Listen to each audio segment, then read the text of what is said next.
बोकारो के नियोजन पदाधिकारी का बयान। कहा, प्राइवेट कंपनी अपना रजिस्ट्रेशन बोकारो एक्सचेंज में कराए, नहीं तो 25,000 से लेकर 5 लाख तक का किया जाएगा जुर्माना। आपको बता दें कि झारखंड सरकार द्वारा निजी कंपनियों में 75% स्थानीय युवाओं को रोजगार देने के मामले में बोकारो में एक्सचेंज विभाग के द्वारा इसे अमली जामा पहनाने के लिए कमर कस ली है और इसके तहत बेरोजगार युवाओं का रजिस्ट्रेशन कराया जा रहा है। साथ ही उन कंपनियों का भी रजिस्ट्रेशन कराया जा रहा है जो बोकारो में कार्यरत है। बोकारो एक्सचेंज विभाग में अभी तक इसको लेकर 23,000 युवाओं का रजिस्ट्रेशन हो चुका है और अभी भी युवा रजिस्ट्रेशन करा रहे हैं। इसमें 735 रोजगार देने वाली कंपनी ने अपना रजिस्ट्रेशन एक्सचेंज में करवाया है। ऐसे में जो प्राइवेट कंपनी बोकारो में काम कर रही है, जिसमें से अधिकतर प्राइवेट और ठेका कंपनी बोकारो स्टील प्लांट और इलेक्ट्रो स्टील वेदांता प्लांट के अंदर काम कर रही है, जहां झारखंड सरकार की नई पॉलिसी के तहत स्थानीय युवाओं को रोजगार देना है। साथ ही बेरमो और चंद्रपुरा में भी कई प्राइवेट कंपनी है, जिसको लेकर बोकारो नियोजनालय अपनी रूपरेखा तैयार कर रही है। नियोजन पदाधिकारी मनोज मंजीत की माने तो अभी तक 735 कंपनियों ने रजिस्ट्रेशन कराया है, जबकि 100 ऐसे कंपनियां हैं जिन्होंने एम्प्लॉयमेंट एक्सचेंज में अपना रजिस्ट्रेशन नहीं कराया है।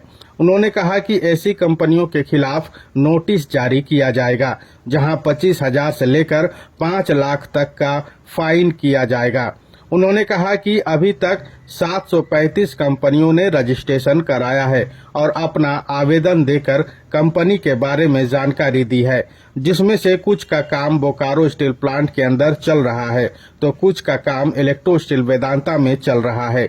इनमें से अधिकतर private company Bokaro steel plant के अंदर कार्य कर रहा है। उन्होंने कहा कि कुछ बड़ी कंपनियां जैसे L&T के अलावा कुछ अन्य ने भी अभी तक अपना रजिस्ट्रेशन बोकारो एक्सचेंज में नहीं कराया है। ऐसे में समय रहते रजिस्ट्रेशन नहीं कराने पर आर्थिक दंड के साथ साथ कंपनी पर भी कार्रवाई की जाएगी। नियोजन पदाधिकारी ने कहा कि ये नियम प्राइवेट कंपनी के नई बहाली में लागू होनी है। पहले से जो मजदूर का या कर्मचारी काम कर रहे हैं उस पर इसका कोई असर नहीं होगा और न ही उन्हें हटाया जाएगा। उन्होंने कहा कि हर कंपनी को अपना वैकेंसी डिक्लेयर करना होगा और प्राइवेट कंपनी की नई बहाली में 75% स्थानीय युवाओं को रोजगार देना होगा। नहीं, अभी तक हम लोगों ने 735 एम्प्लॉयर को रजिस्ट्रेशन किया है जो निजी सेक्टर के अंतर्गत आते हैं। और दूसरी बात है, उसके यहाँ जितना भी कार्यरत कर्मी है उनका भी हम लोग पोर्टल पर अपलोड कर चुके हैं और अभी तक 23,000 कर्मियों का पोर्टल पर अपलोड हो चुका है।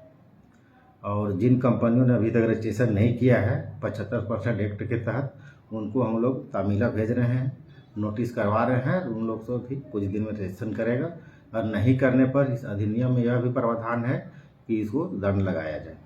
क्या दंड है? इसमें दंड है आपका 25,000 से लेकर 5 लाख तक जुर्माना का प्रावधान है।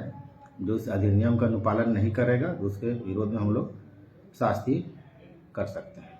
किस तरह की कंपनी है जिसपे ये कार्रवाई ये कंपनी या तो पूरी तरह से प्राइवेट सेक्टर के हैं या वैसे भी कंपनियां हैं जो मेन एम्प्लॉयर हैं, जैसे आपका सेल हो गया, CCL हो गया, और सरकारी भी कंपनी है। उसके अंदर में यदि आपका प्राइवेट सेक्टर के कंपनी काम करते हैं, आउटसोर्सिंग में हो या तो ठेकेदारी पर है, उन लोग को भी रजिस्ट्रेशन करवाना अनिवार्य है।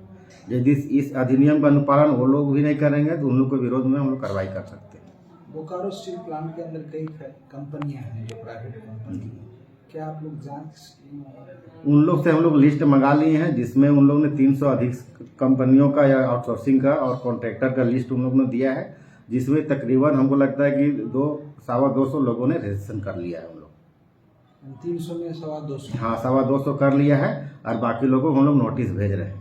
तो उन कंपनियों ने क्या 75% का वो फुलफिल किया है जो सरकार का नियम? देखिए, 75% जो पहले से कार्यरत जो कर्मी है उसमें 75% का लागू नहीं होता है। और नया बहाली जो आएगा और नया कर्मी का नियुक्ति करेगा उसमें हम लोग 75% हम लोग लागू करेंगे उसमें।